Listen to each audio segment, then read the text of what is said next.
Saluto a tutti, sia dei benvenuti nel suo spazio nuovo l'Altrimenti. J'ai le plaisir aujourd'hui de recevoir Marie-Jeanne Nigoli. Marie-Jeanne, bonjour. Bonjour, Jean-Claude.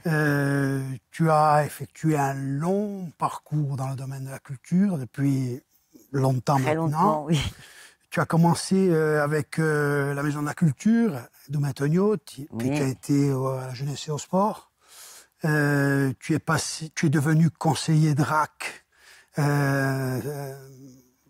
théâtre, danse, musique, action culturelle, cinéma.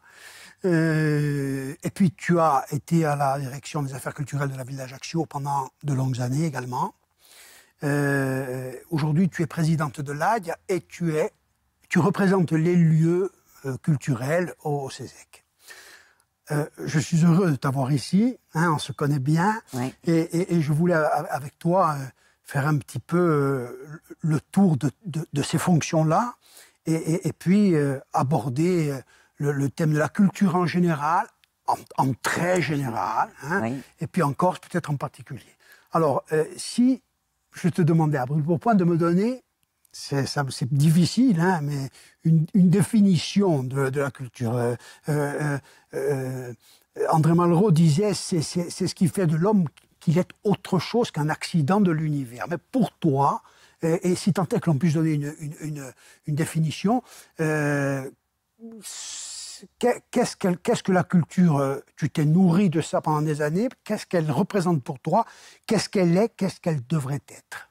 Très général. Alors, c'est extrêmement général. Et puis, je crois qu'il y a un peu une confusion par rapport à la notion de culture, parce que culture, ça veut dire aussi culture populaire. Enfin bref, disons qu'aujourd'hui, c'est les productions qui sont mises en évidence par les politiques publiques de la culture. Et la culture, pour moi, alors, qui a été toujours une passion, en effet, et je mettrais les formes artistiques plus que culturelles, c'est avant tout un espace de liberté pour celui qui crée et aussi pour celui qui le perçoit et qui l'expérience esthétique ou artistique est une expérience intime, personnelle et qui emmène vers d'autres horizons, dévoile l'être, enfin on peut dire plein de choses, transforme.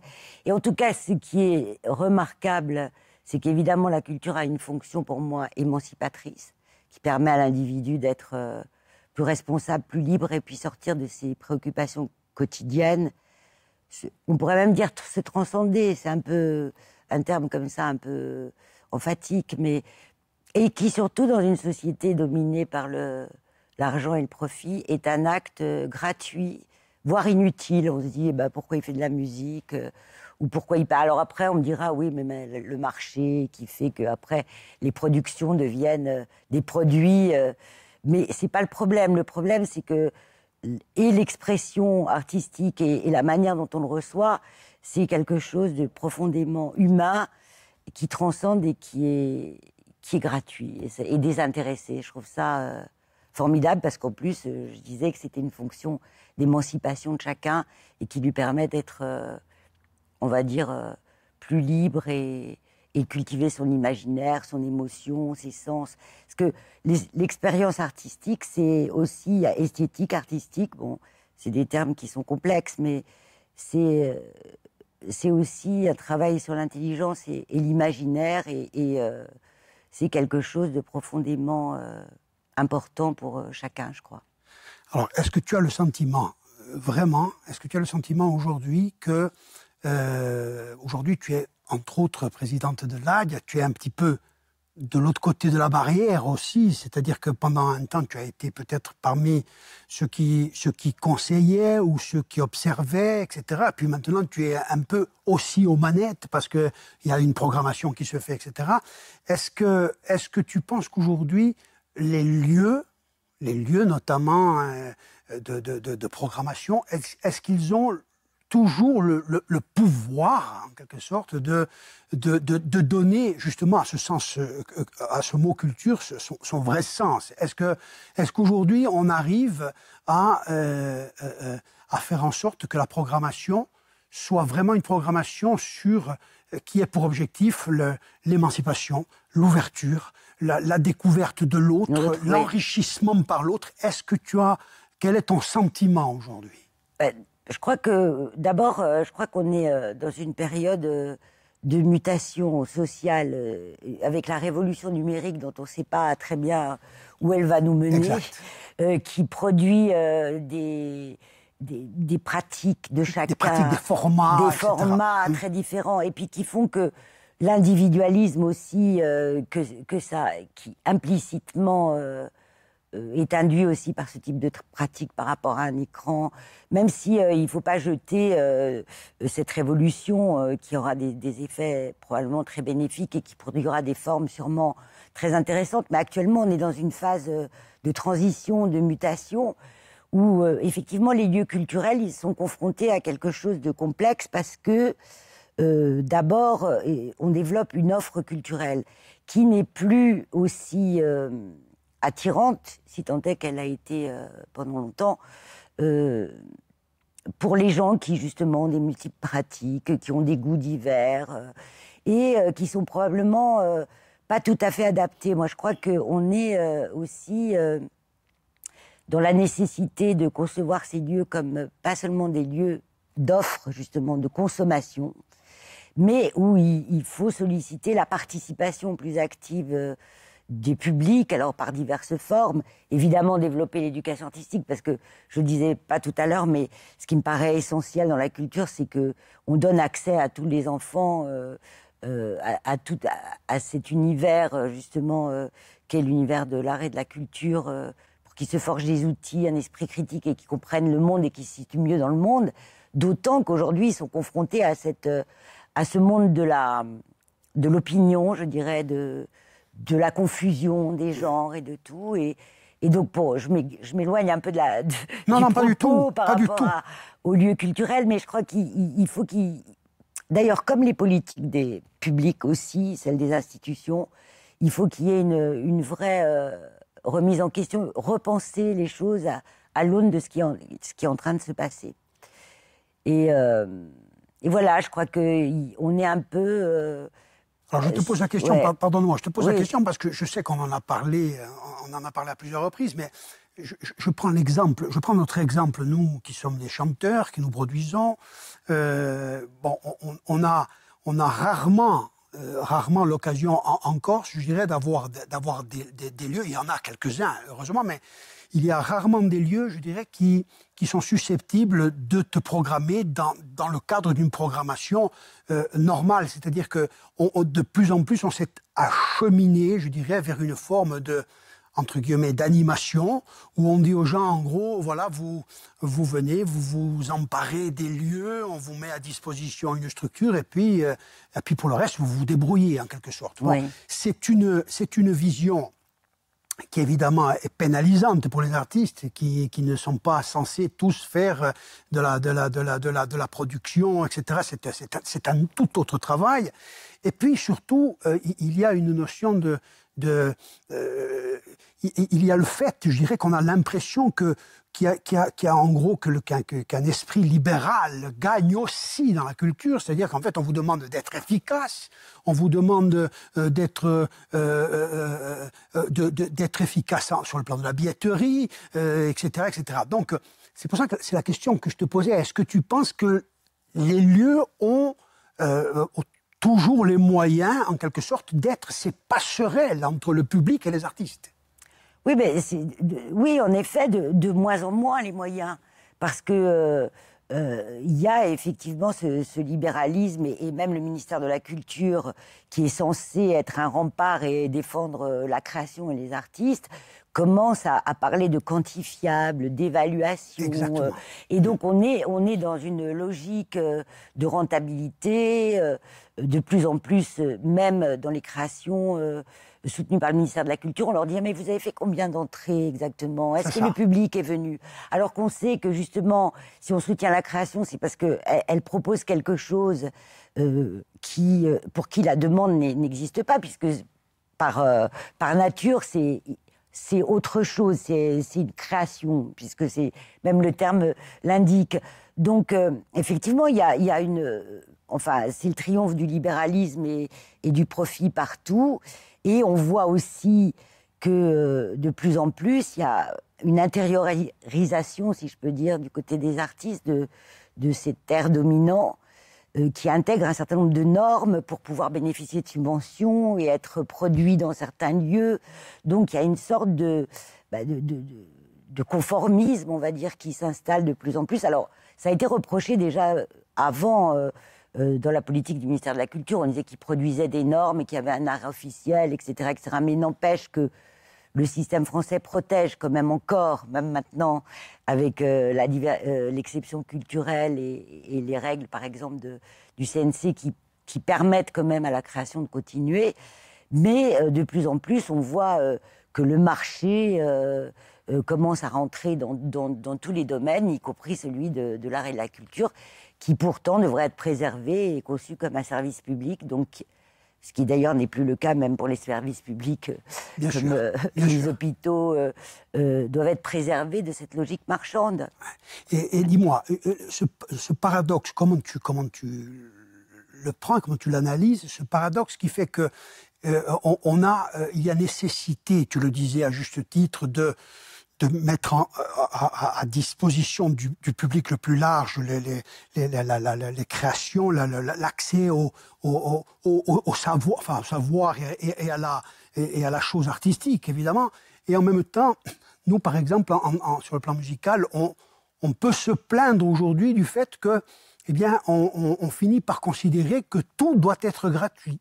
Et donc, du coup, ça pose le problème aujourd'hui du revenu de l'artiste aussi. Oui. Hein, le droit d'auteur, par exemple. Hein, oui, bien on sûr. considère que on peut pirater, on peut écouter. Et quand tu en discutes avec des jeunes, ils te disent non mais l'accès à la musique, c'est normal qu'il soit gratuit finalement. Oui. Et donc il y a cette difficulté en même temps à démocratiser, à vulgariser, à diffuser, et en même temps à trouver pour les artistes la possibilité de vivre. Ça, comment... Oui, ça c'est une vraie question et qui se pose là pour voir comment justement pour les plateformes garder quand même trouver des règlements et des lois qui permettent quand même aux artistes d'être rémunérés.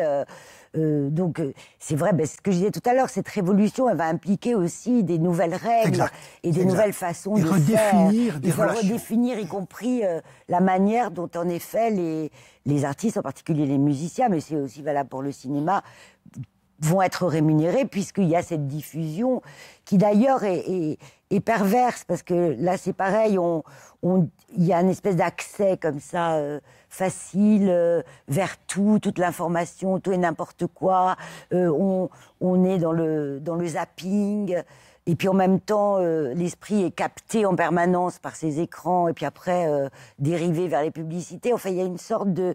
Et finalement, alors ça va paraître extrêmement réactionnaire ce que je vais dire, mais finalement cet accès, cette permanence empêche finalement cette expérience artistique dont je parlais tout à l'heure, esthétique, du rapport à l'œuvre, de la manière...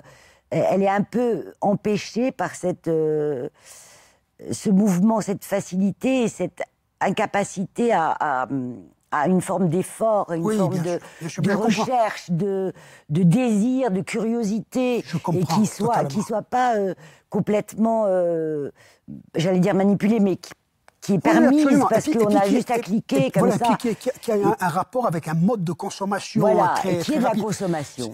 Je rebondis sur ce que tu dis. Moi, je parle souvent du problème des musiciens pour le disque, par exemple, qui est en train de disparaître. Oui. Moi, je dis souvent le disque, mais imaginez un seul instant que vous puissiez dire moi je n'écoute que le Lachrymose du Requiem de Mozart. Je n'achète pas le Requiem parce que ça m'intéresse pas. Voilà, je n'écoute pas le Requiem, je vais écouter le Lachrymose. Et donc effectivement il y a cette facilité à zapper, à picorer en quelque sorte, et qui est peut-être de nature à affaiblir, à amoindrir notre capacité à nous enrichir de l'œuvre de et à être traversé par ces questionnements, par ces voilà. Et donc, en effet, c'est là aussi, sans être rétrograde, peut-être que ça va produire d'autres façons d'approcher, et peut-être même pour les artistes, d'autres façons de faire. Bien sûr. Mais en tout cas, aujourd'hui, dans cette phase un peu de mutation, on est un peu démunis par, quand on voit la difficulté, par exemple, pour des enfants, de s'intéresser, par exemple, au théâtre, sauf s'ils ont une pratique par les parents, mais Oui, même bien avec sûr. l'école, parce qu'il y a quelque chose qui peut même des fois ressembler à une forme d'ennui ou une forme d'attente, d'un rapport au temps qui est différent, Exact. à l'espace. Et donc, on se rend compte que cette fluidité, cette liquidité même de tout, elle donne une disponibilité à l'œuvre et à la culture qui est très différente et qui, voilà.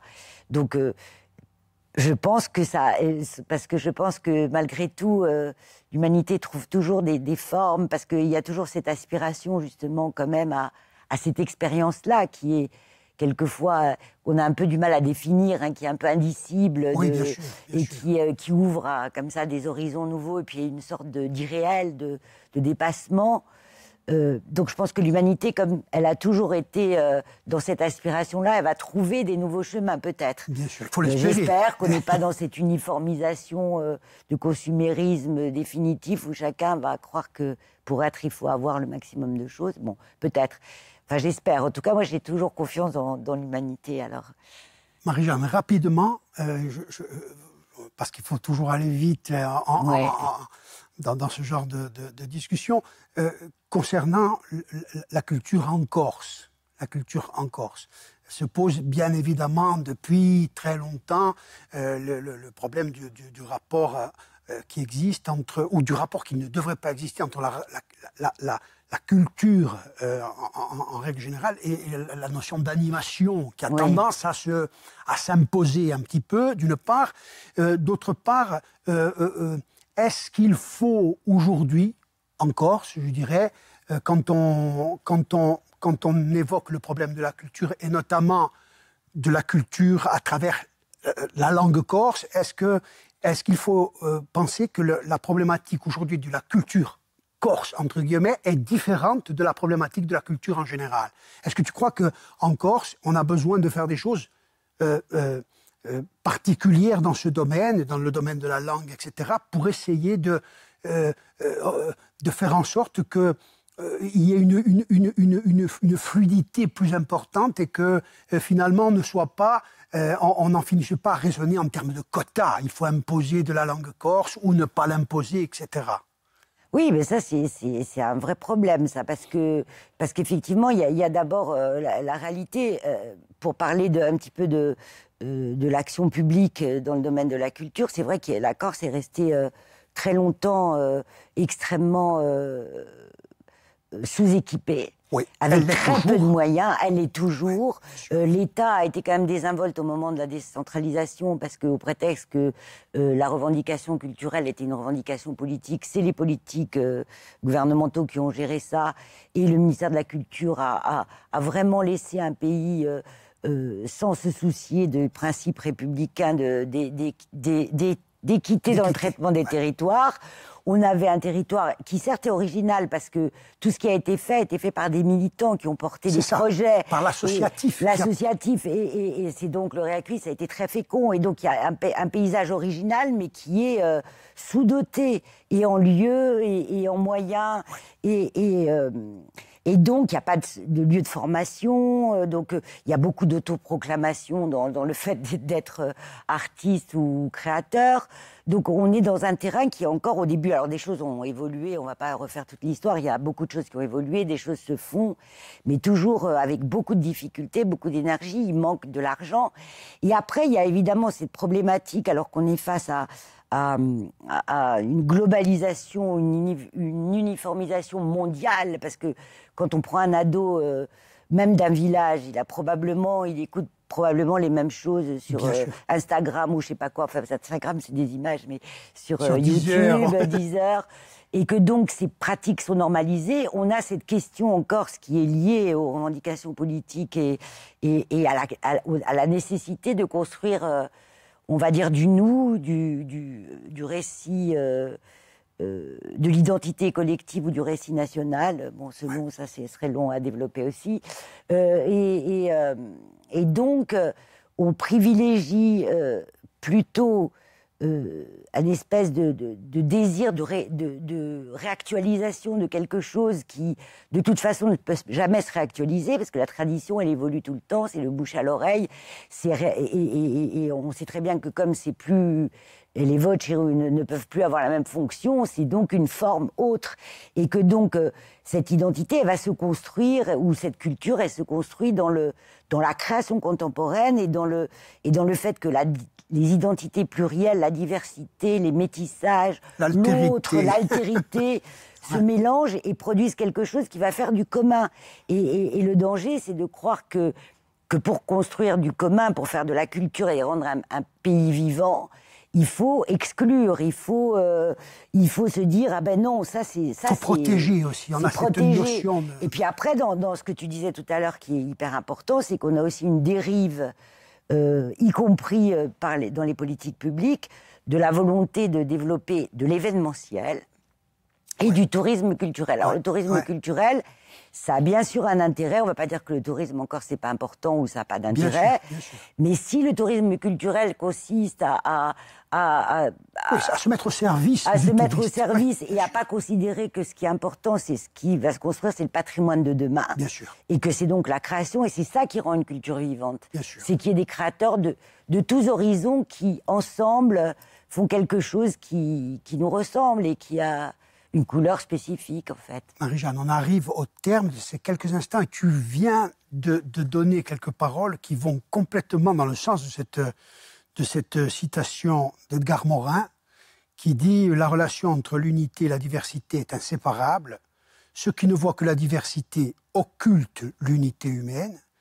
Ceux qui ne voient que l'unité occultent la diversité humaine. Une culture riche est une culture qui est à la fois sauvegarde et intègre. C'est une culture à la fois ouverte et fermée. » Oui, exactement. Moi, je peux souscrire complètement à cette idée. C'est-à-dire, mais ce qui est intéressant, c'est que sur le socle, parce qu'on a un territoire insulaire, donc on a l'impression qu'il y a une protection, qu'on est un isolat, alors qu'il y a eu une interaction et une hybridation et des métissages multiples. On a l'impression que ça crée une entité séparée, alors qu'en fait non, et que la Corse de demain, elle sera faite de la multiplicité des individus qui y vivent et qui dans la diversité, dans le respect de leurs différences, vont faire quelque chose qui est commun et qui sera, comme je disais tout à l'heure, qui sera en même temps lié à l'histoire et au passé de ce lieu. Marie-Jeanne, merci infiniment pour ces paroles précieuses. Merci Jean-Claude, merci à toi. À bientôt. À bientôt.